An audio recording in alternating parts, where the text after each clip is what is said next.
하나님의 말씀 봅니다. 사무엘상 14장 1절에서 3절의 말씀까지 교독합니다. 그리고 37절, 52절도 함께 계속해서 읽도록 합니다. 하루는 사울의 아들 요나단이 자기의 무기를 든 소년에게 이르되 우리가 건너편 블레셋 사람들의 부대로 건너가자 하고 그의 아버지에게는 알리지 아니하였더라. 사울이 기브와 변돌이 미그론에 있는 석류나무 아래에 머물렀고 함께한 백성은 600명 가량이며 아히야는 에봇을 입고 거기에 있었으니 그는 이가봇의 형제 아히도베의 아들이요 비느하스의 손자요 실로에서 여호와의 제사장이 되었던 엘리의 증손이었더라. 백성은 요나단이 간 줄을 알지 못하니라.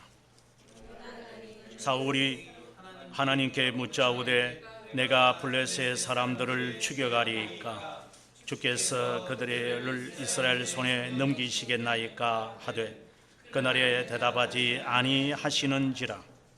사울이 사는 날 동안에 블레셋 사람과 큰 싸움이 있었으므로 사울이 힘센 사람이나 용감한 사람을 보면 그들을 불러 모았더라. 아멘. 앞서 읽었던 말씀 가운데 37절의 말씀 우리 함께 읽도록 하겠습니다. 사울이 하나님께 묻자오되 내가 블레셋 사람들을 추격하리이까 주께서 그들을 이스라엘 손에 넘기시겠나이까 하되 그날에 대답하지 아니하시는지라. 아멘. 저는 모태신앙이면서 풀리지 않는 이야기가 하나 있었는데 그것이 뭐냐면 교회에 가서 설교를 듣고 난 다음에 문 열고 교회를 떠나면 다 잊어버린다 라는 이야기를 저는 정말 많이 들었습니다. 그러면 설교 들을 이유가 무엇이 있나? 문을 열고 나가자마자 다 잊어버린다면 설교의 효력은 어디에 있고 유용성은 어디에 있나? 그럼 설교할 필요가 없지 않나? 윌로우 크릭처럼 그냥 기타 치고 키보드 딴따라하는 애들 불러가지고 그냥 노래 부르고 그냥 헤어지지. 설교라는 것이 없는 그런 교회들이 한국 교회도 수없이 많은데 그래서 도대체 성경 말씀과 하나님의 말씀과 전혀 다른 것이 아닌가. 어릴 때부터 지금까지 계속 지켜왔던 것이었죠. 근데 실제로 그런 것이 다른 사람에게서 발견하기보다는 물론 다른 사람에게 발견한 게 더 많지만 나 자신에게도 여전히 그러한 불일치가 있다라는 것을 제가 부인할 수는 없습니다. 제가 개혁신앙이다라는 책을 통해서 제가 밝혔다시피 그 책을 쓸 때는 이미 제가 이제 답을 찾았기 때문이거든요. 교회 안에는 중생되지 못한 자, 중생된 척하는 자들이 절대적 다수다라는 것을 제가 파악한 이후였기 때문에 그 다음부터는 자유를 느끼기 시작했죠. 아하, 중생치 못하거나 중생되지 못할 자겠구나. 버린 자기 때문에 그냥 막 섞여 있는 거구나. 쭉정이처럼. 하지만 경험이 없을 수 있기 때문에 판단을 못하겠구나. 그렇게 답을 찾았을 때야 비로소 그래도 열심히 노력하고 그래도 힘쓰면 사람이 바뀔 거다. 이런 한가닥의 희망이 있었지만 그 희망을 접어야 될 것이다. 예수님께서 가룟 유다를 통해서 하는 말이 너는 차라리 안 태어났으면 좋을 뻔했다.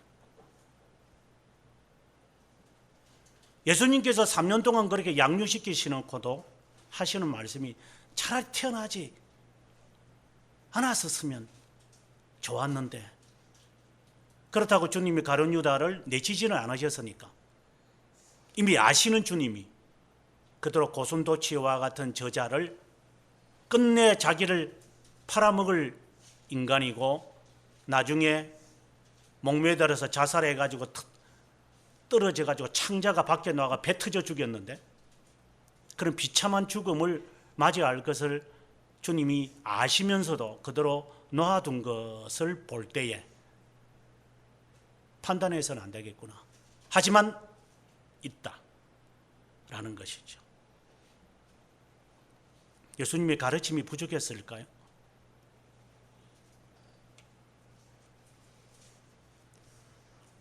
오늘의 말씀을 오래전에 제가 한 7, 8년 전에도 오늘 본문을 제가 설교한 적이 있었습니다. 그리고 오늘 또다시 이 말씀을 제가 사무엘상을 읽으면서 어떤 느낌이 드느냐. 사무엘상 전체에 흐르는 대표적인 세 사람이 등장하는데 한 사람은 사무엘. 우리가 지난주에 보았던 이야기입니다. 그리고 두 번째 사람이 사울, 오늘 본문의 주인공입니다. 그리고 세 번째 사람이 다윗입니다. 물론 그 사이에는 요나단도 있고 그리고 요나단과 그리고 사울과 그리고 다윗 요 사이에 또 사무엘과 이 사이에서 등장하는 여러 캐릭터들을 바라보면서 우리의 신앙의 양태들이 이렇게 잘 드러나고 있는 그런 가운데 사울이라고 하는 사람은 누구든지 신학자든 지금까지든 유기된 자의 표상입니다. 이런 모습이 우리에게 있다면 매우 조심해야 됩니다. 성령 회방죄는 큰 죄가 아니라고 제가 늘 이야기하곤 합니다. 가장 쉽게 죄를 짓는 것이 성령 회방죄다. 이 죄만큼은 짓지 않겠다라고 하는 그 자체가 에스큐즈가 될 것이다. 그래서 그 죄만큼은 안 변할 것이라고 하지만 그 죄만큼은 짓고 있는 게 우리다. 마찬가지로 사울이라고 하는 사람을 바라보면서 유기된 자의 특징을 말씀을 읽으면서 찾아내야 돼요. 그 모습을 우리가 갖고 있다면 과감하게 들치지 않으면 그 사람은 저주받을 자예요.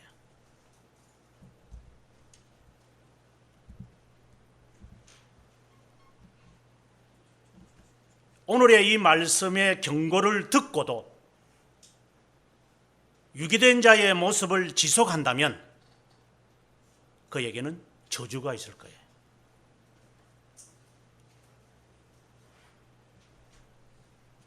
사울이 어떠한 모습을 오늘 그전 13장도 마찬가지고 15장에도 이제 이후에도 나타나고 지속적으로 사무엘상 마지막 장 가서 이 친구가 칼에 참 쫄짱부지만 지 칼에 지가 목숨하지도 못해서 옆에 있는 사람 보고 야 나를 좀 찔러주라 이런 식으로 할 정도로 쫄짱부로 전락해버리는, 보통 사람들보다 머리가 하나 더 컸다고 했으니까 아마 지금 제 키에서 비교해 본다면 190 이상 정도 되어지는 건장하고도 외모적으로는 화려한 이러한 사람이고,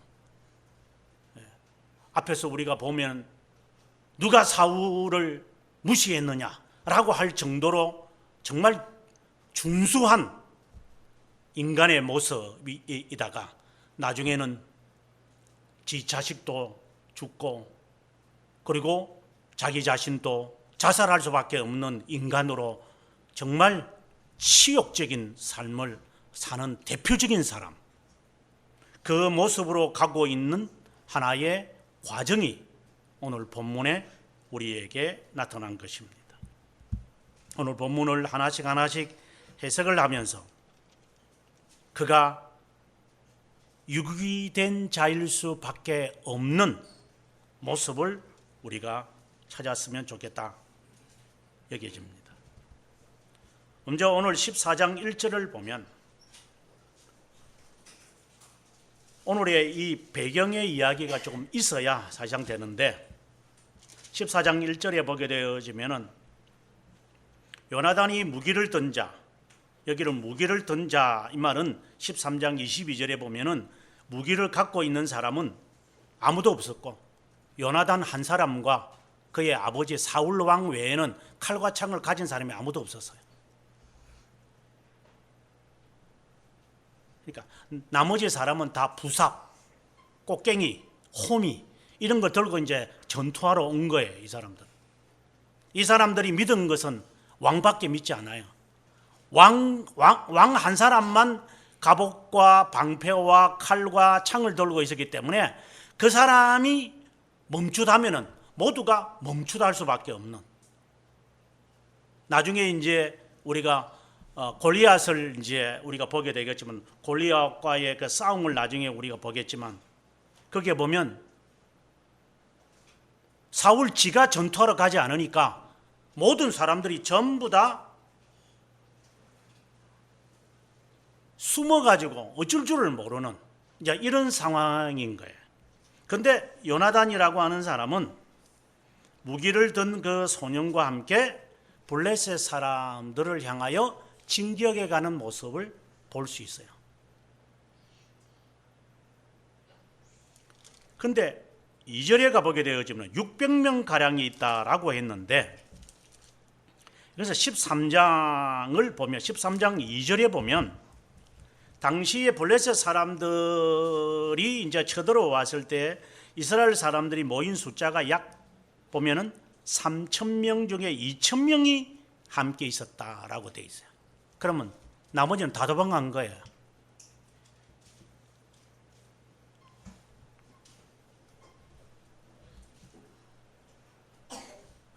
그리고 사울의 모습을 보면은 2절에 보면 기브아라고 해서요. 기브아 13장에 보게 되어지면은 그들이 어디에 진을 쳤느냐 하면은 여기 보면은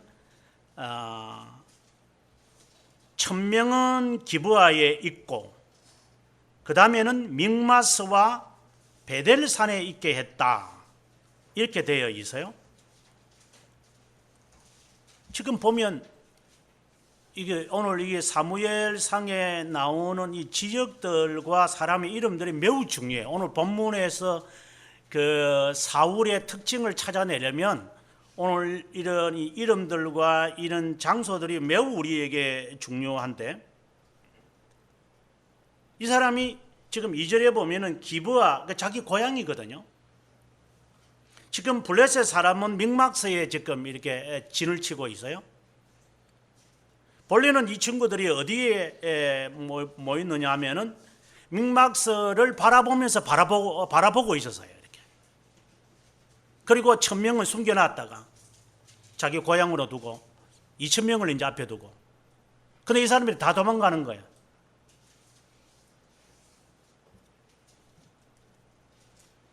그래서 3장 15절에 보면은 사무엘이 일어나 길갈에서 떠나 베냐민 기브아로 올라가니 사울이 자기와 함께한 사람이 600명밖에 없더라. 다 도망간 거예요, 이미 이제.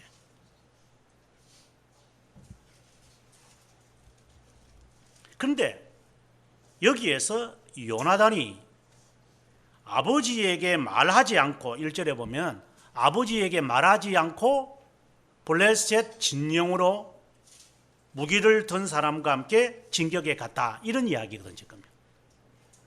이야기는 그거죠. 아버지는 석류나무 밑에서 지금 전쟁하러 와놓고서는 그늘 밑에 지는 그늘 밑에 가만히 앉아서 석류를 까먹고 있었는지 저는 모르겠지만 어쨌든 석류나무 밑에서 편안하게 있으면서 어떻게 되어가는가 한번 볼까? 이런 식으로 앉아있는 존재. 그것을 바라본 요나단의 심정. 아버지에게 알릴 필요도 없다. 아버지에게 말해봤자 지는 앉아가지고 포도나 깨 앉아가지고 깨묻고 있고 앉아가지고 송윤 하나지 팅팅하면서 먹고 있을 건데 아버지에게 말할 필요도 없다 할 정도로 요나단은 아버지를 신뢰할 수 없는 존재인 거예요.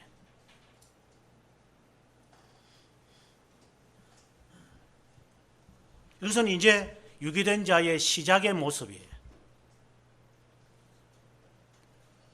누가 나를 그렇게 신뢰할 수 있을까? 예를 든다면 이건 시작이에요.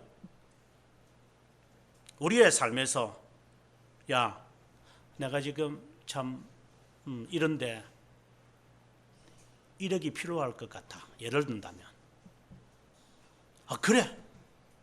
아이고 굉장히 위급하겠구나. 그럼 좀 빌려줬으면 좋겠다. 우리 주위에 몇 명이나 있을까요?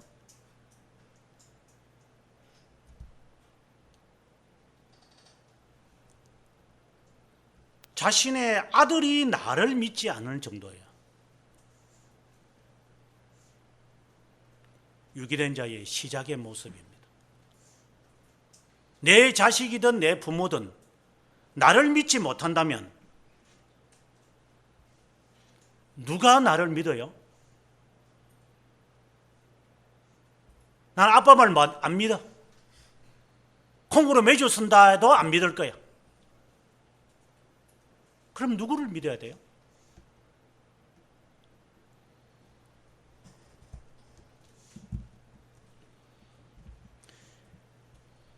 이제 본격적인 이제 그의 유기된 모습의 첫 장면이 등장하는데 그게 3절입니다. 자, 새로 이상한 이름들이 등장하는데 아히야는 이렇게 전혀 지금 앞에 1절과 2절과의 내용은 전혀 상관없는 지금 새로운 하나의 인물을 지금 이야기를 하는 거예요. 여기는 이 성경을 쓴 사무엘의 의도가 여기에 아주 다분히 있는 이야기예요. 아히야는 에봇을 입고 거기 있었으니 그는 족보를 이야기합니다. 이가봇의 형제 아히두베의 아들이요 비느하스의 손자요 엘리 제사장의 증손이었더라. 아무도 요나단이 간 줄을 몰랐다. 첫 번째 모습입니다. 나중에 이제 이 사람이 전쟁을 하려고 제사를 드립니다. 제사장 아히야, 여기 이제 아히야가 에봇을 입고 있으니까 내가 하나님께 적어도 예배를 드려야 되겠다. 뭐 전쟁을 하기 전에는 제사를 드리는 거니까. 그래서 제사 드리자 라고 이야기를 합니다. 상당히 흥미있는 이야기인데 34절에 보면은 사울이 백성들이 막 도망가고 이러니까 하나님 앞에 예물 드리자. 그래서 소와 양을 이리로 끄집어 와서 사람들이 그냥 막 피채 먹고 이러니까 그러지 말고 그거 모아가지고 하나님께 예물 드리자.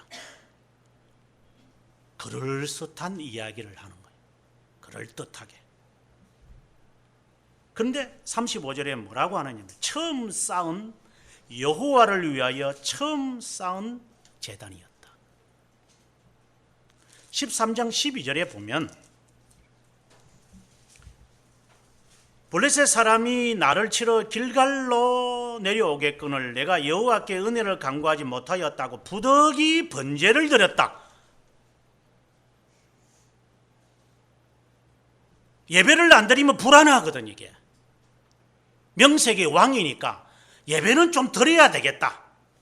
일말의 양심이 있는 존재다 보니까 예배는 형식적으로 드리고, 여기에 보면은 방금 우리가 읽었던 35절 14장 35절은 여호와를 위해서는 처음으로 예배를 드리는 존재, 지 자신을 위해서 지가 급하고 지가 어쩔 수 없고 명목상으로 내가 장로네 권사네 집사네 직분자네 내가 목사네 이러니까 어쩔 수 없이 예배는 드려야 되겠고, 그래 얼굴 마담이라도 좀 보여주고 어떤 예배는 잘 드렸어요.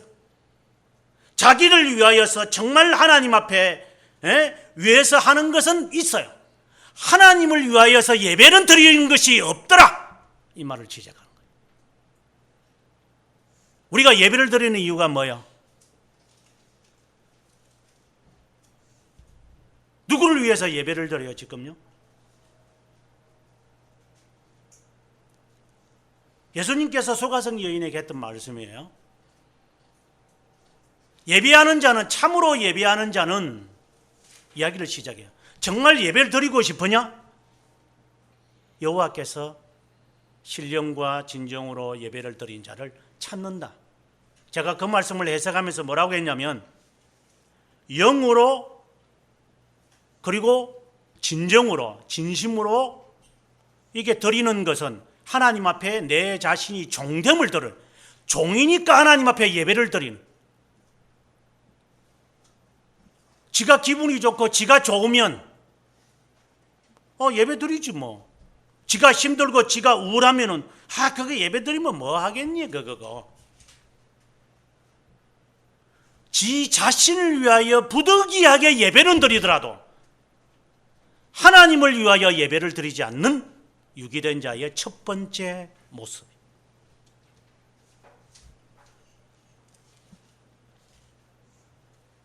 하나님이 기다리시는데 내가 여기 있어는 안 돼. 지 자식이 기다린다면 가. 하나님이 기다린다는 것에 대해서는 못 번치 않은 인간이라면 그거는 유기된 자예요. 지 자식을 하나님보다 더 사랑했으니까. 지 새끼가 아프면 어쩔 줄을 몰라 이게.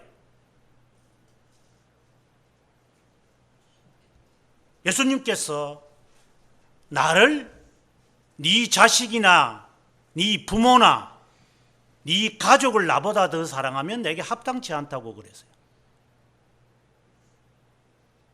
하나님을 위하여 예배를 드리는 게 아니라 부득이해서 예배를 드리는 자들, 외식하는 자고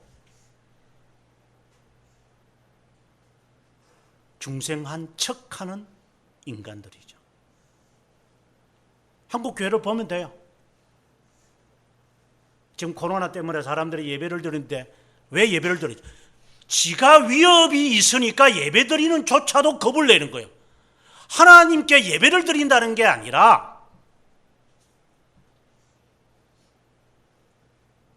부득이해서 예배를 드리는.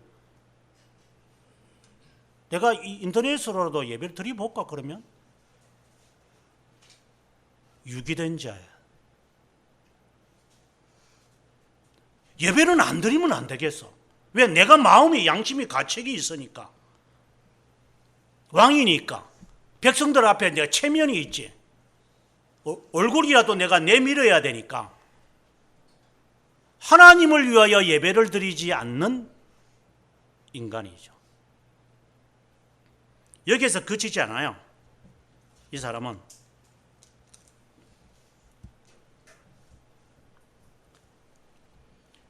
계속해서 보게 되어지면은 37절에 가서 예배를 드리는데, 예배를 드리고 이제 전투에 임해야 되니까 블레셋 사람을 하나님께서 이렇게 대피시켰으니까 쫓아가야 되니까 이제 여호수아처럼 흉년을 내겠죠. 내가 갈까요? 그러니까 하나님이 대답을 안 하는 거예요.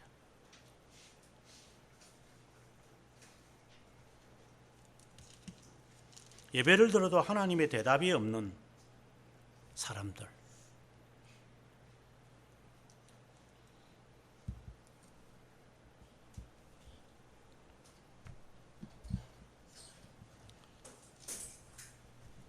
여기에서 더 이상 나아가는 것이 아니라 한 단계 더 이제 나아가는데, 두 번째 모습이 오늘 3절에서 답을 찾아야 되는데, 아히야는 에봇을 입고 거기에 있었으니 이렇게 그리고 제사를 드리게 될 때에 뭐 예배는 드려야 되니까, 그래서 이 친구가 하나님의 법궤 가져오라 그래요. 이제 하는 법궤 가져와. 그래서 에봇을 입고 있는 사람이, 제사장인 사람이 아히야가 있으니까 아히야가 와서요, 그럼 하나님께 한번 물어봐라, 우리가 전투에 임해도 되는가, 이런 이제 이야기가 진행이 돼요. 그런데 이제 블레셋 사람들이 더 진격이 오니까, 에이 그만, 예배 그만두고 그냥 가자, 이런 식으로. 예배가 중요한 게 아니에요, 이 친구한테는.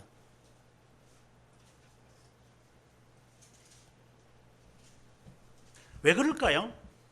22절에 보면은 에브라임 산지에 숨었던 이스라엘 모든 사람도 블레셋 사람들이 도망함을 듣고 싸우러 나오자 그들을 축격하였더라. 여호와께서 그날에 이스라엘을 구원하심으로 전쟁의 배달원을 지나니라. 이 전쟁은 하나님이 하시고 하나님이 승리하게 하시는 건데, 형식상으로 예배는 드리고, 또 예배를 드리겠다고 이제 제사장을 불러가지고 예배를 드리다가 그만둬라, 제사장을 우습게 알고 있는 존재. 13장에서 보게 되어지면은, 예를 들어 13장 9절에 보게 되어지면은, 번제와 화목절 이리로 가져오라. 번제를 드렸더니 지가 예배를 드려요. 이제는 일주일을 기다리라고 했는데 지가 예배를 드려서 지가 다 하겠다는 거야. 이건 뭘 말하죠? 하나님의 제사장을 우습게 보는 존재예요. 목사를 알기를 눈곱의 때처럼 또 여기지 않는 인간들이 있어요. 지 마음에 들면 목사님이고, 지 마음에 안 들면 천덕꾸러기라 했죠. 이게 목사에 대해서 함부로 말들을 찌꺼리는 자들을 저는 많이 봐요. 지 마음에 들어야 되는 거야, 이게 이제. 목사도 지 손아귀 안에서 좌지우지에 해야만 된다고 속이 편한 인간들. 저는 장로들을 많이 봤어요. 직분자들도 많이 봤고, 하나님의 종을 우습게 보는 인간. 여기에 그치지 않아요. 사울은 한 단계 더 나가요. 22장에 가보게 되어지면 다윗이 도망다니면서 이제 이 사람의 아들, 특별히 22장 18절을 보게 되어지면은 이제 이 사람의 아들 아히멜렉이 있어요. 아히멜렉이 그 다윗에게 이제 먹을 것을, 진설병을 이제 전해주고, 그리고 골리앗을 죽일 때에 그 보관했던 칼을 주었어요. 그러니까 사울이 이 다윗을 찾으러 다니다가 이제 그 아히멜렉이 이렇게 다윗에게 이렇게 뭐 선처를 합디다 이러니까 화가 나가지고 이 아히야, 그러니까 아히둡의 아들이었던 또 다른 아히멜렉의 제사장이 있었는데, 이 사람과 함께 그의 가문 85명을, 에봇을 입은 제사장들이에요. 대제사, 그냥 제사장이 아니고 에봇을 입었다고 한다는 것은 우리가 출애굽기나 신명기에서 우리가 봤지만, 이것은 제사를 인도하는 특별한 사람들이 85명을 다 죽여버려요. 이건 뭘 말하죠? 하나님의 종을 아는 것을 우습게 지 놀잇감으로 대화의 주제로 삼아서 마음대로 하는 사람들, 지 마음에 안 들기 때문에 그런 거죠.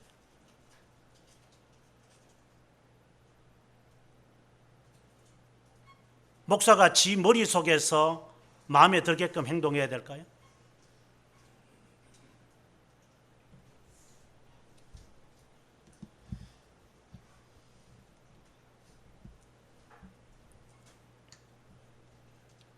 아주 그 유기된 자들을 한국 교회에 보면은 목사들을 놓고 쥐어 짜고 도마 위에 올려놓고 대가리 날려버리는 고기처럼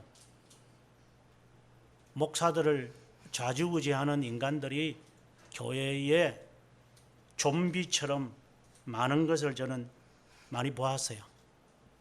지금도 보고 있지만 이 시간에 회개하시기 바랍니다.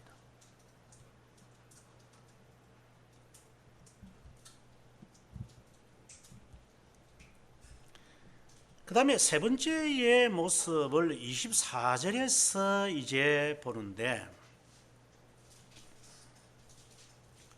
이날에 이스라엘 백성들이 피곤하였으므로 사울이 백성에게 맹세시켜 경계하기를, 저녁 곧 내가 내 원수에게 보복하는 때까지.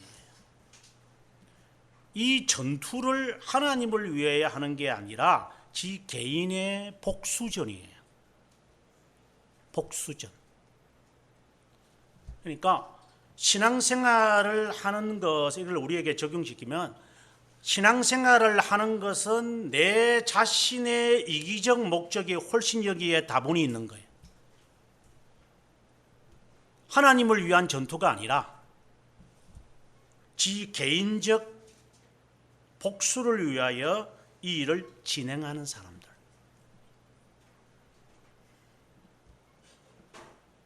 그래서 나에게 잘못한 일이 생기거나 내가 기대한 기대치가 이루어지지 않으면 언제든지 헛된 맹세를 하는 사람들.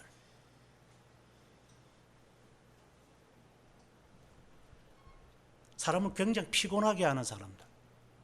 헛된 맹세를 해서.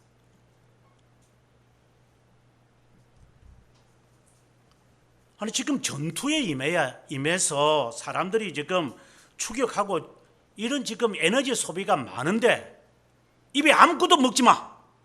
이게 뭐 하는 짓이에요?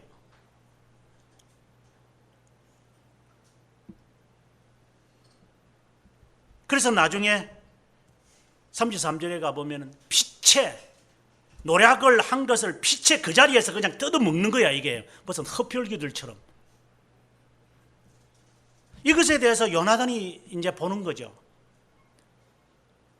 진짜 이게 31절에 보면은 블레셋 사람들을 쳐섬으로 그들이 심히 피곤하였더라. 29절에 요나단이 그래요. 내 아버지께서 이 땅을 곤란하게 했구나. 왜 그렇게 피곤하게 만들어요? 그래서 백성들이 피곤했다. 이 말을 지금 하는 거예요.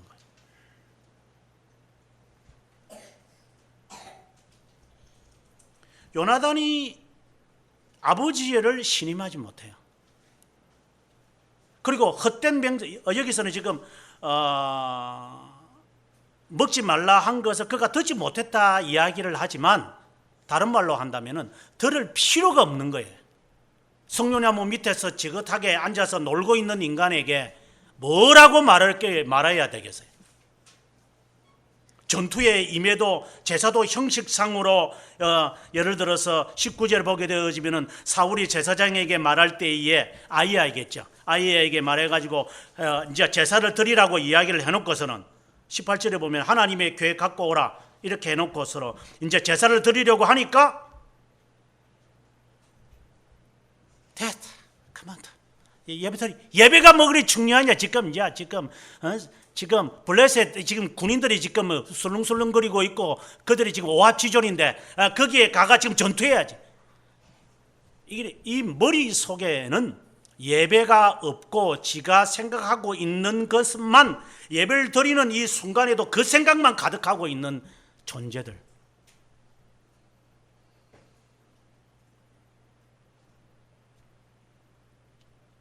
하나님의 말씀이 선포되는 시간조차도 말씀에 귀를 기울이는 게 아니라 지 혼자의 생각에 번잡한 사람들.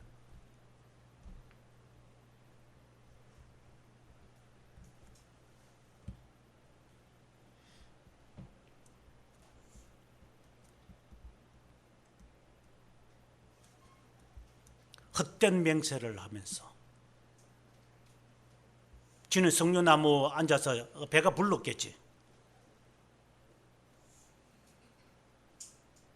자기들이 데리고 온 사람들은 하나하나씩 다 이렇게 도망하는 것처럼 보이고 이러니까 그래 아무것도 먹지 마. 말도 안 되는 헛된 맹세를 하면서 개인의 복수전에 사람들을 이용해 먹는 인간들.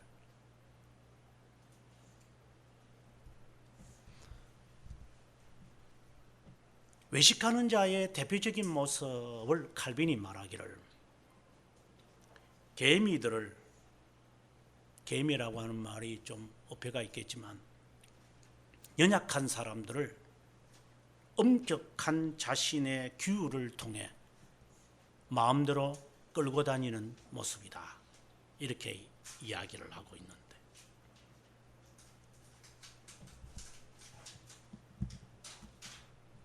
헛된 맹세를 해서 사람들로 하여금 신앙생활을 예를 들어서 우리나라의 특세와 같은 성격이라고 비유를 들면 가장 적절하겠죠. 이 기간에 바짝 한번 신앙생활을 한번 해야지 라고 하는 형식상이며 헛된 맹세를 조장하는 사람들이 한두 명일까요?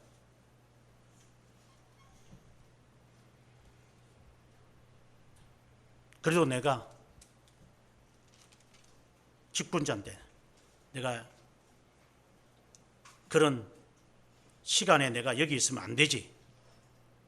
앞서 말씀드린 하나님과 함께하는 것이 아니라 자기가 그냥 함께하고 싶은 이러한 모습을 우리는 쉽게 바라볼 수 있습니다. 그 다음 네 번째의 모습을 우리가 보게 되어지면은 앞서 잠깐 말씀을 제가 드렸지만 헛된 예배를 드리면서 사울이 예배를 드릴 때에 하나님은 대답하지 않는. 그럼 어떻게 해야 돼요? 제가 지난번에 한번 말씀을 드렸지만 이게 하나님의 응답이 없으니까 아세라와 바울 신상처럼 이 몸을 막 비틀어야 돼. 이게 외쳐야 돼요. 그 가수들이 이렇게 노래 부르는 걸 가끔씩 이렇게 제가 잘 보지는 않지만 춤추는 애들은 볼 필요가 없고 그런 애들은 열창을 하는 애들이 있잖아요. 핏줄을 막 당겨가면서 정말 잘 부르는 가수들 이렇게 가만히 보면 참 속이 많이 답답했겠다 하는 생각을 합니다. 과거에 그 생시봉이지 나는 모르겠지만 제보다는 한 10살 정도 많은 분들이 모여서 통기타 노래를 불렀던 분들이 계세요. 그 안에 여러분들이 있는데 그 가운데 끼지는 않았지만은 한 가수가 있어요. 지금은 머리 빡빡 깎고 있는 가수도구만.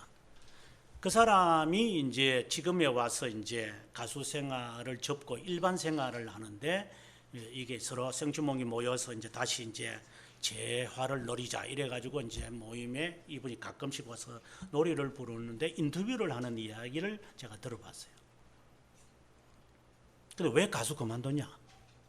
이렇게 이야기를 하니까 그 사람이 하는 말이 정말 틀림없는 말을 하더구만요. 그때 제가 뭣도 모르고 노래 부른 것 같아요. 그분 부른 노래들 제가 기억하거든요. 아무런 의미가 없이 불렀던 노래들.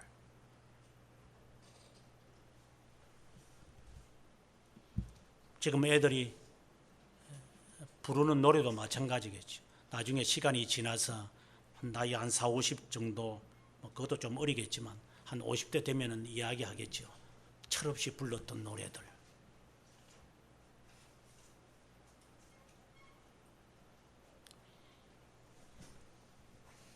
몸부림을 쳐야 돼. 하나님이 대답하지 않으니까. 소리도 막 질러야 돼.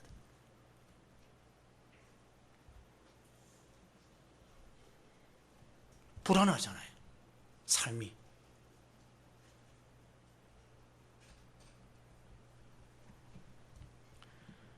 그 다음에 오늘 우리가 마지막 절을 읽었는데 52절에 보면은 사울은 사는 날 동안에 하나님이 이 전투를 이기게 한 것과는 상관없이 용병을, 용감한 사람을 보면은 돈을 주고 사는 거예요. 군인이라는 개념은 없어요. 18세기에 와야 정규군이 만들어져요.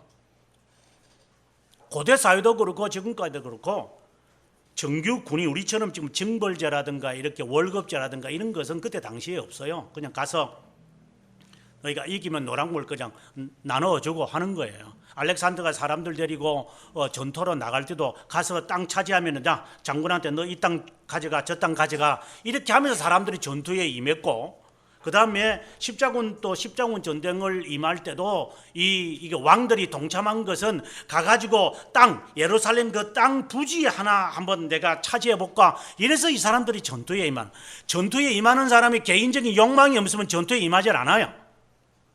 하도 군대를 안 가니까 지금은 월급을 주고 뭐 스마트폰도 있게 하게끔 하고 막 지금 군대 가는 게 아니고 그냥 이렇게 놀러 간다 그러잖아요, 애들이요.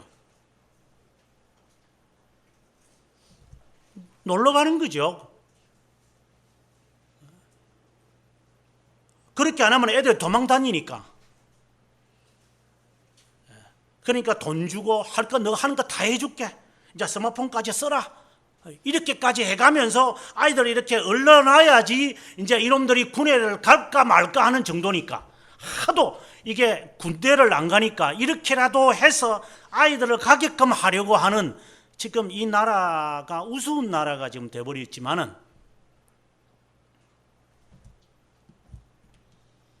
용병이라는 것은 과거에 고대부터 근대까지 있었던 이 전형적인 방법이에요.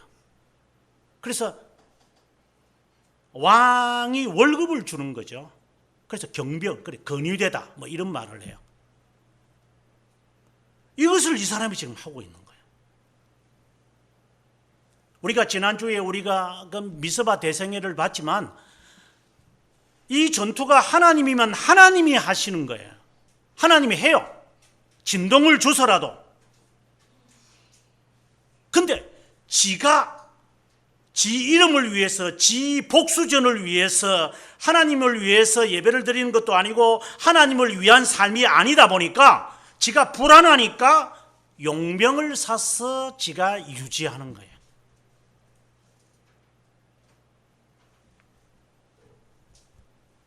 나중에 우리가 15장을 우리가 내일 되면 우리가 읽겠지만은 이제 하나님이 명령을 내리죠. 아말렉을 가서 쳐서 다 죽이십시오. 이렇게 이야기하니까 이 사람이 참 우스운 이야기를 했는데 9절에 보면 15장 9절에 보면 사울과 백성이 아각과 그의 양과 소의 가장 좋은 것과 기름진 것과 어린 양과 모든 좋은 것은 남기고 진멸하기를 절개 아니하고 가치 없고 하자는 것은 진멸하니, 이 말을 해요. 이 전투가 자기가 한다고 생각이 드는 거예요.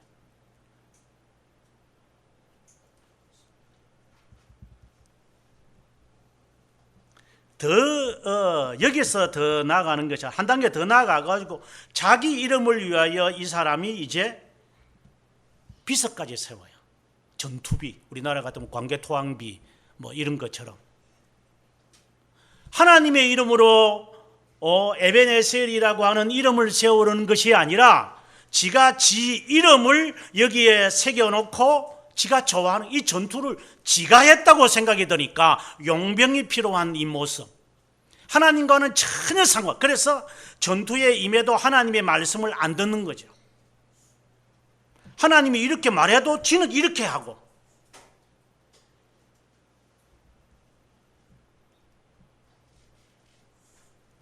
그래서 하나님께서 사무엘에게 하는 말이에요. 17절에 보면 왕이여 스스로 작게 여길 때에 이스라엘 지파의 머리가 되지 아니하였습니까? 여호와께서 왕에게 기름을 부어 이스라엘 왕을 삼으시고 여호와께서 계속해서 여호와께서 왕을 길로 보내시며 가서 죄인 아말렉 사람을 진멸 아래 다 없애기까지 치라. 어찌하여 왕이 여호와의 목소리를 청종하지 아니하고 탈취하기에만 급하여 여호와께서 악하게 여기시는 일을 행했습니까? 그래서 우리가 잘 인용하는 이야기를 합니다. 22절에 여호와께서 번제와 다른 제사를 그의 목소리 청종하는 것을 좋아하심같이 좋아하시겠나이까? 순종이 제사보다 낫고 듣는 것이 수양의 기름보다 나으니. 26절 사무엘이 사울에게 이르되 나는 왕과 함께 돌아가지 아니하겠습니다. 왕이 여호와의 말씀을 버렸으므로 여호와께서 왕을 버려 이스라엘 왕이 되지 못하게 하셨나이다. 유기된 자의 모습이 결정적입니다. 왜 하나님께 청종하지 않았습니까? 이 전투가 하나님입니까? 당신입니까? 당신이 보복전이지 않습니까? 하나님을 위해서 전투하는 것이 아니지 않습니까? 당신이 열심 내는 이유가 무엇입니까? 왜 당신이 그렇게 신앙생활을 열심히 하십니까? 우리 스스로에게 자문합시다. 내가 왜 예수 열심히 믿습니까? 왜 내가 헌신하려고 합니까? 헌신하는 이유가 뭡니까? 하나님을 위한 겁니까? 나를 위한 겁니까?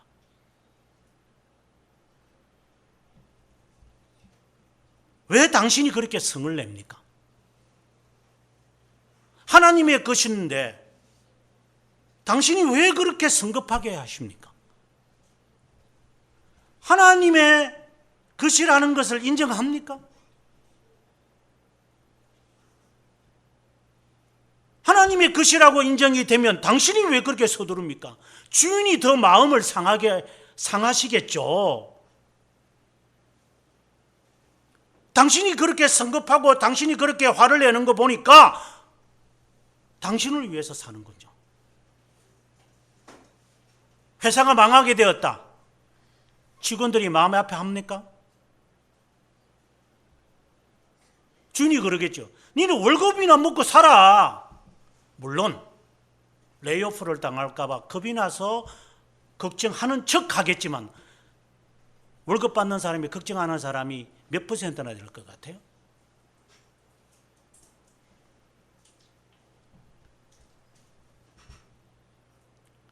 하나님의 것이라고 생각을 안 하기 때문에 그렇지 않을까요? 용병을 모은다, 형식상으로 예배를 드린다, 보복적으로 내가 이 전투에 임해야 되니까 헛된 내가 맹세를 하고 서두르고 자식까지도 나를 믿지 않는 상황 속에 지는 놀고 먹고 있고 사람들은 막 뿔뿔이 헤어지고 다급해지니까 제사장이 제사를 드리는 분 그만둬! 내가 알아서 할 거니까. 하나님의 제사장을 우습게 하는 인간,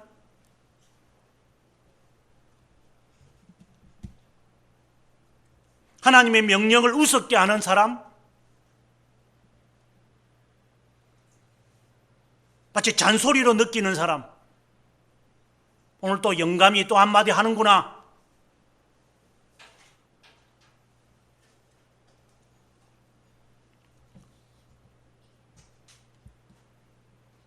지금에 와서 후회하고 있는 그 가운데 하나가 있는데, 제가 가끔씩 어머니 뵈러 가면 어머니가 다리를 보여주시면서 이렇게 핏줄이 막 터져 나와서 아파서 너무 힘들어 하는 것을 갈 때마다 보였어요. 어머니가 80이 넘은 어머니가 막 그냥 핏줄이 다리에 핏줄이 막 터져 나오는 것처럼 지금도 내가 마음에 내가 참 못된 놈이다 라는 거. 아마 내 마음 지금에 와서 생각해 보면 어머니가 남목사 내 다리를 주물어 달라는 것은 아니겠지만 이게 제 생각이에요. 좀 거기에 손을 얹고 좀 정말로 간절한 기도를 좀 해줬으면 하는 그런, 어머니가 그걸 요구한 것도 아니고 그것 때문에 불평한 것도 아니지만 지금에 와서 이렇게 곰곰이 하나하나가 이렇게 중마등처럼 이렇게 막 지나가면 이게 딱 내한테 이제 걸리는 거죠. 좀 더 내가 어머니를 위하거나 어머니를 위한 삶을 얼마나 내가 살아보았을까. 나는 명색이 유학을 간답시고 어머니한테 효를 당한다고 하면서 어머니 곁에 한 2년간 같이 이렇게 살면서 저 집에 모신 것은 아니지만 같은 도시에 살면서 늘 어머니를 인사하러 갔다. 그렇게 엑스큐즈를 제가 스스로가 하지만 어머니 그 나이에 이제 지금 제 나이 정도 됐을 텐데 제 나이 정도 되었을 때에 저를 보낼 때의 어머니의 심정을 내가 얼마나 이해했는가.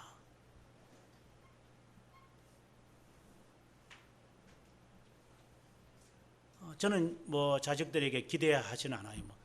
저들이 내 도움을 필요하겠지만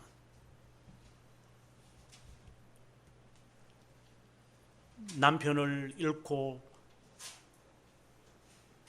이 나이가 되기까지 나를 목사로 만들고 난 다음에 아들에게서 어떠한 기댈 언덕이 되지 못하고 이 아들 자체가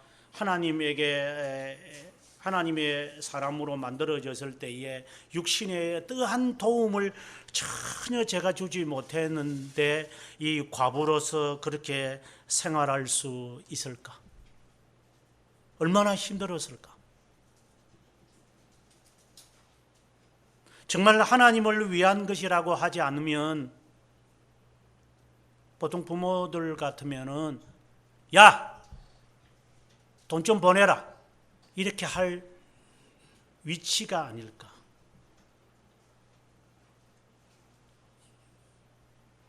네가 언제 나한테 따뜻한 그 밥 한 그릇을 해줘 봤냐? 물론 제가 하는 말이 어머니가 했다는 게 아니라 얼마나 이기적으로 부모에게 어머니에게 내가 했을까. 이는 정말 나쁜 행동 아닌가요, 이게요?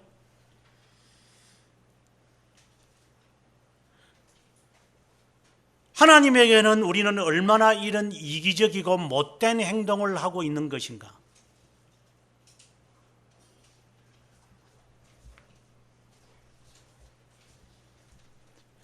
하물며 예수님께서 하시는 말씀이 내가 감옥에 갇혔을 때에, 내가 목마를 때에, 내가 배고플 때에 빵 한 조각이라도 줘봤느냐 너가 나에게.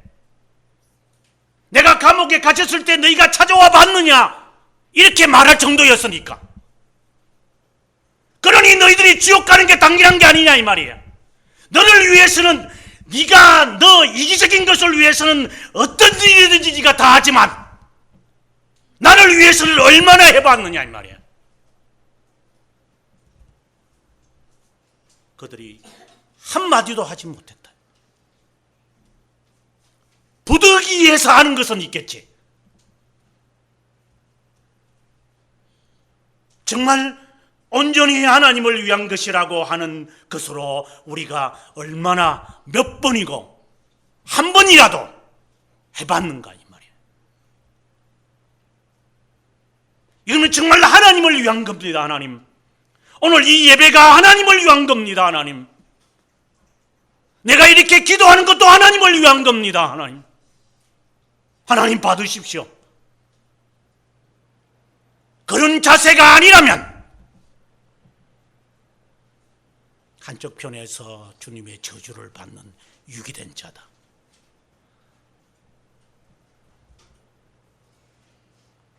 정말 하나님을 위한 것이라는 것이 일말이라도 우리에게 남아있다면 그 사람은 중생된 사람이겠지. 그렇다면 교만하지 못하겠지. 그렇다면 용명을 모으지 않겠지. 그렇다면 제사장을 함부로 욕하지 않겠지.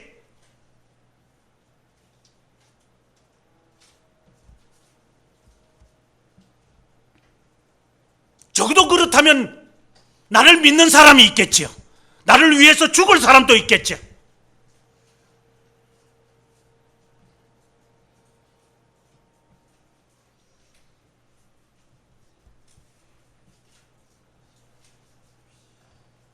우리는 여기서 머무르면 안 돼. 왜 이런 일이 생겼을까요?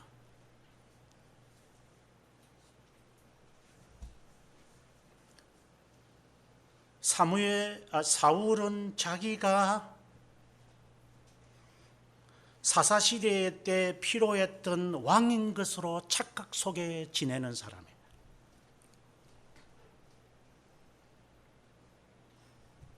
하나님은 다윗을 예상하고 있었는데 이스라엘 사람들은 성급해요. 다른 나라들처럼 우리가 왕이 필요합니다. 왕이 없으니까, 이런 일이 당했으니까 우리도 왕 주세요. 하나님, 이거 하나님 원하는 거 아닙니까? 말씀들을 왜곡시켜서 왕을 서두르게 될 때 사무엘의 마음이 매우 아팠어요. 그때 하나님이 이야기합니다. 사무엘아, 마음 아파하지 마라. 너를 버린 게 아니라 나를 버렸다. 그때 사무엘의 마음이 어떨까요? 본인도 잘 몰라요. 16장에 가면 이제 다윗을 찾아가거든요. 하나님의 사울을 버리셨기 때문에 15장까지의 내용 속에서 하나님은 사울을 버리는 장면들이 계속해서 나와요. 나중에 15장 뒷부분에 가면은 사무엘이 떠나니까 사울이 옷을 붙잡아요. 제발 나와 함께 해 주십시오. 사람들이 지금 백성들이 보고 있지 않습니까? 저 체면 좀 차려주세요. 내가 명색이 왕인데요. 이러니까 그대로 끌고 가버렸어요. 그러니까 옷이 찢어졌다 이 말이에요. 그때 돌이켜서 하는 말이, 왕이여, 이 나라가 둘로 쪼개질 겁니다.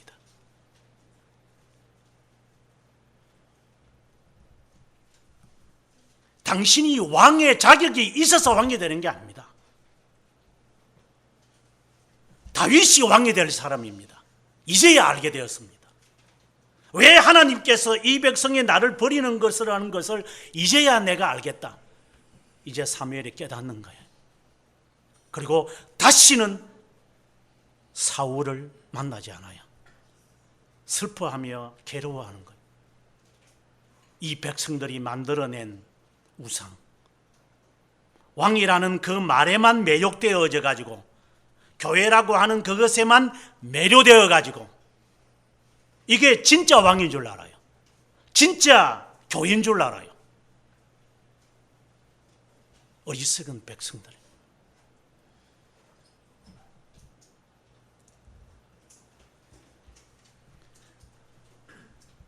사무엘이 사울을 이렇게 보지 않고, 왜? 사무엘이 볼 때에 하나님이 이 사람을 버렸다는 사실이 15장에 가서 확실해졌어요. 그전에는 좀 희미하게나마 이야기하죠. 오늘 본문에도 보면. 그러나 이거는 분명해요. 이제는 자기를 위하여 기념비를 세우지를 않나, 하나님의 말을 듣는 것을 우습게 여기지를 않나, 제사장들을 나중에 죽일 인간이고, 그리고 지가 개인적으로 보복하려고 하는 것이고, 아들의 이야기는 아예 뒷장당에서 듣지 아니하는 사람, 용병을 모으는 이런 인간을 보니까 지 개인의 욕망을 이루기 위하여 한다는 사실이 판단되고 났을 때 다시는 만나지 않는데, 나중에 사울이 너무 외롭잖아요. 용병을 곁에 두고 살았지만 아무도 자기를 위해서 구해주는 사람도 없고 이랬을 때에,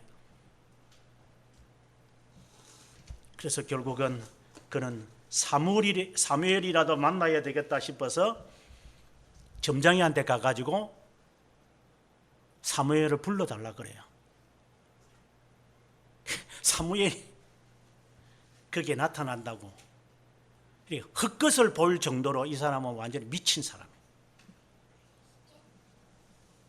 사무엘이 중요하다는 것을 그때야 깨달게 되었겠죠. 인생의 말년에 가서야. 그때 그 환상이 하는 말이 당신은 죽을 팔자네요. 이 말을 하는 거예요. 당신은 죽겠습니다. 이 전투에 가면. 이 말은 하나님이 철저하게 사울을 버린 거예요.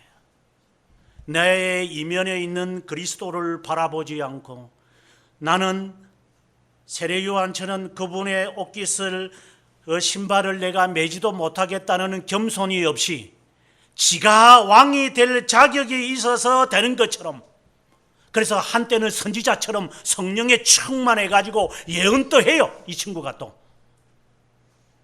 예언하면 뭐예요? 성령에 순간적으로 이렇게 도취가 돼가지고 바른 말을 하는 것처럼 보여요. 또 유기된 자도 또 충분하게 하거든요.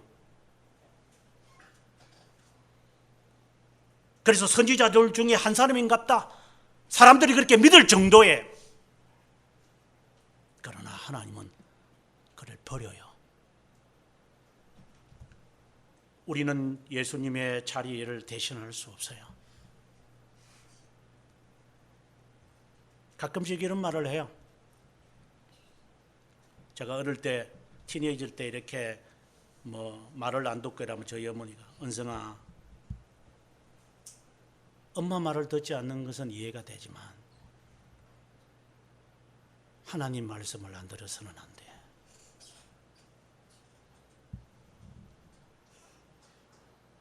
엄마 말은 안 들어도 되지만 하나님의 말씀을 거역하지 마. 하나님의 벌이 내려지면 감당을 못해.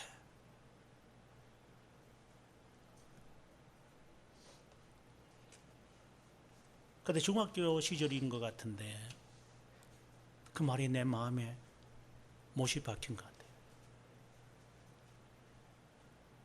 네가 혹이나 아빠나 엄마를 속일 수는 있어도 하나님을 속이지 마. 네가 아빠와 엄마의 주머니에서 돈을 훔쳐낼 수는 있겠지만 하나님의 돈을 훔치지 마라. 하나님의 돈은 구별해서 드려야 된다. 이 도둑질은 해서는 안 된다.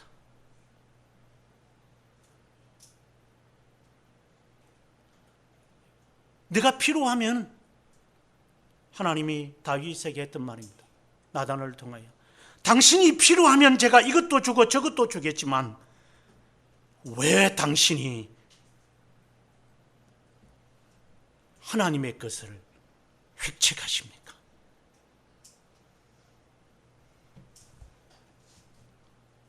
사람에게 상처를 주는 것은 이해돼요. 하나님께 상처를 두지 마라. 선택되지 않냐는 그 말을 귀담아 들어요.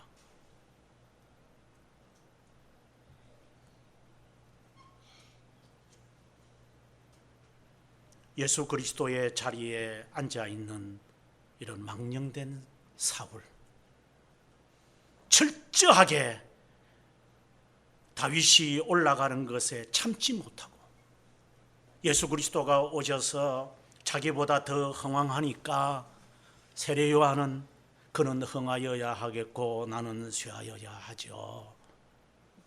사울은 어땠어요? 골리앗을 17장에 가서 골리앗을 죽이고 나니까 사울은 천천히고 이 사람은 만만히 다니까 배가 아파가 저놈 죽여버려야 되겠지. 시기가 발동을 해서 못 견디는 거야 이게. 하나님께서 저쪽으로 옮기는 것에 대해서 마음이 아파서 못 견디는 이 시기와 질투가 여기에 가득 차가지고 우리가 어르신애들이 하는 말, 산원이 밭을 차면 배가 아파가 배가 꼬인다 그러지만 남이 잘 되는 거 못 보는 사람들이 있어요. 배알이 꼬여가지고 배 아프다 오늘. 형제가 잘 되면은 막 배가 아파서 못 견디는 사람들이 있어요.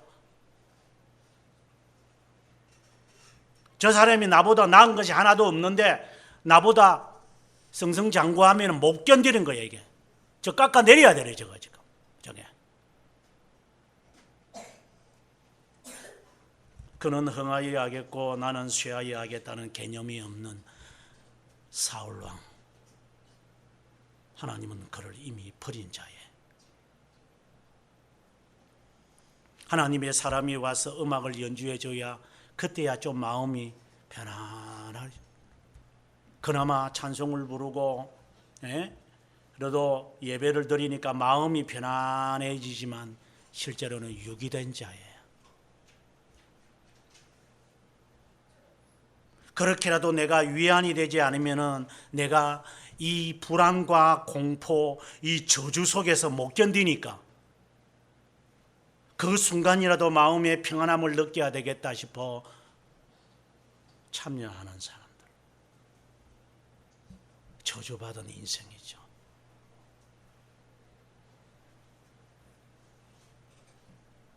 칼빈 선생은 기독교 강조에서 하는 말이 한두 번 하나님 앞에 선한 것을 행하면 하나님이 우리에게 관심을 돌리실 것이다. 나를 후하게 대접해 줄 것이다. 라고 하는 자의 모습이 유기된 자라고. 실컷 딴짓 해놓고서 근데 그래도 뭐 이렇게 하지 않았나? 이런 식으로 하는 사람들. 몇 가지 선한 일을 행한 것을 갖고 뭐 하나님 그때 좋아했을 텐데 이런 식으로 살아가는 사람들.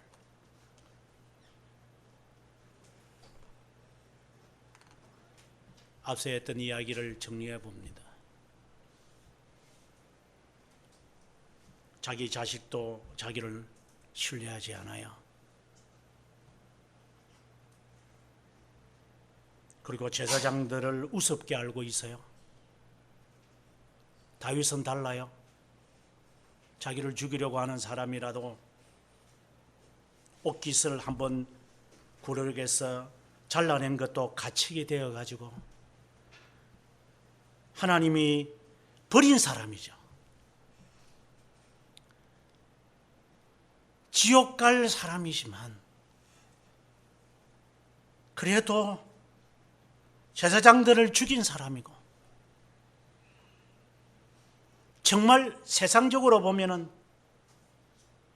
정말 뭐라고 표현이 못할 그런 악랄한 인간. 그렇지만 가책을 받아서 내가 감히 내가 했습니다.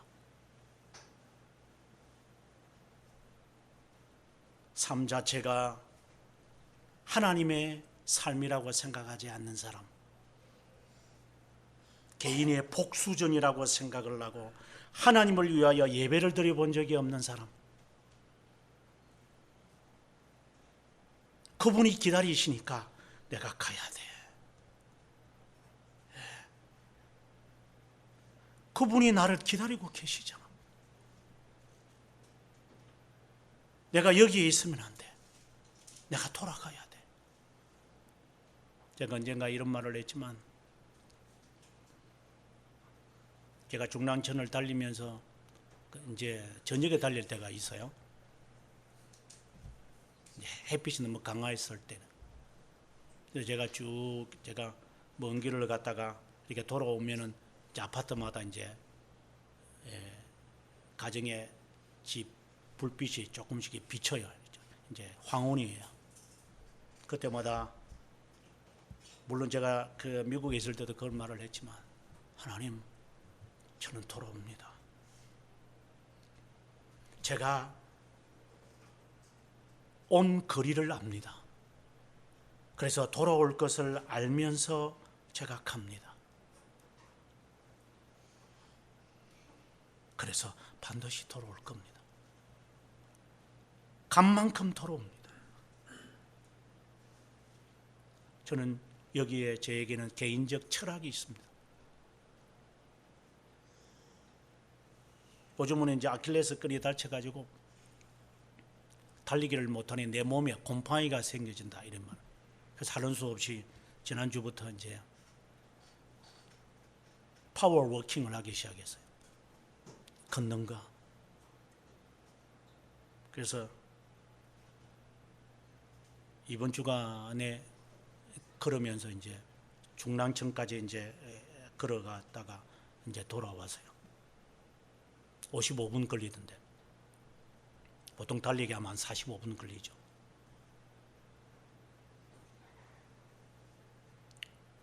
근데 오른쪽 다리 아킬레스건이 굉장히 아파요. 하지만 제가 마음에 이런 생각을 했어요.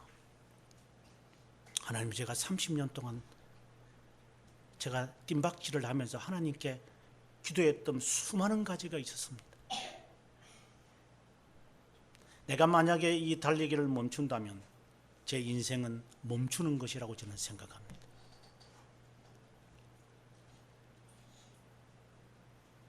그래서 저는 뛰면서 기도하고 땀을 내면서 저는 기도할 겁니다.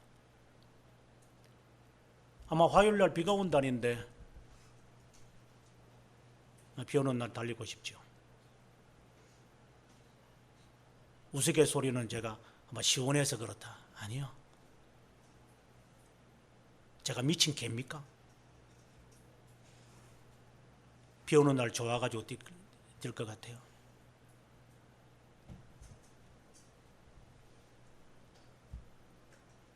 유학생활 하면서 이게 뛰고 이렇게 뜀박질을 할 때 그 땀이 이렇게 비 오듯이 이렇게 내릴 때 그때 눈물의 기도는 저는 잊지를 못하죠.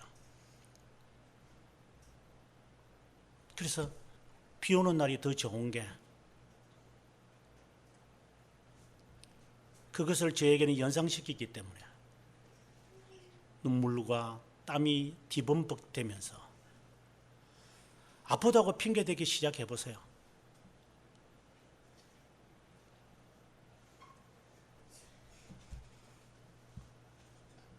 칼빈 선생이 했던 말처럼 타락성의 대표적인 게 게으름이다.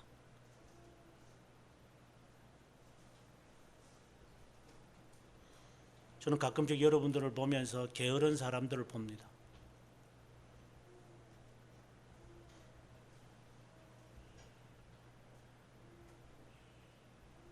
나중에 여러분 한번 운동을 많이 하셔가지고 아킬레스건이 한번 찢어져 보십시오. 그 아픔이 어떻다는 것을 알 겁니다.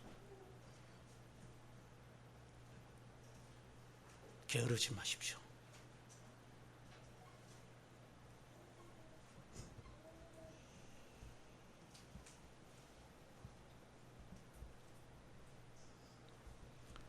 우리는 이런 성령 회방죄라든가 유기된 자의 모습을 우리는 담고 있습니다.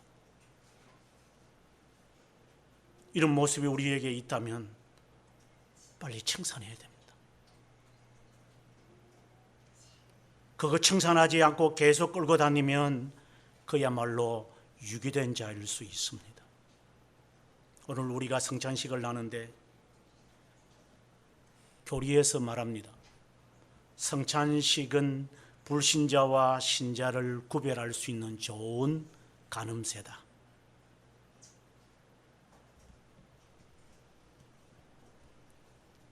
이것을 먹고 마시면 죄를 먹고 마실 겁니다 할 때 여러분 굉장히 부담될 거예요. 죄를 먹고 마셔야 되니까 이제는. 유기된 자는 그것을 감히 먹으려 못해요. 왜? 지금까지 짓는 죄나 앞으로 지을 죄도 지금 저주받아야 될 것도 지금 마음이 부담스러워가지고 지옥 같은데 이제는 죄까지도 먹고 마셔야 되니 이거야말로 무서운 거죠.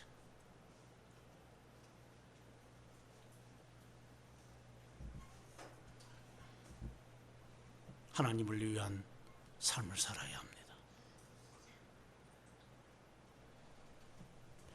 내가 개인적으로 볼 때에 어떤 것이 중요하지 않습니다.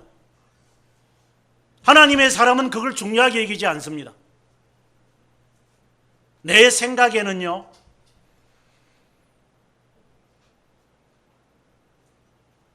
그래서 네 생각이 어땠는데? 뭘 하나 네 생각대로 해서 되는 게 있었냐? 결혼은 지대로 했나? 네 생각이 뭘 그렇게 옳았다고? 무슨 선택을 제대로 해서 살았다고? 아직도 내 생각에는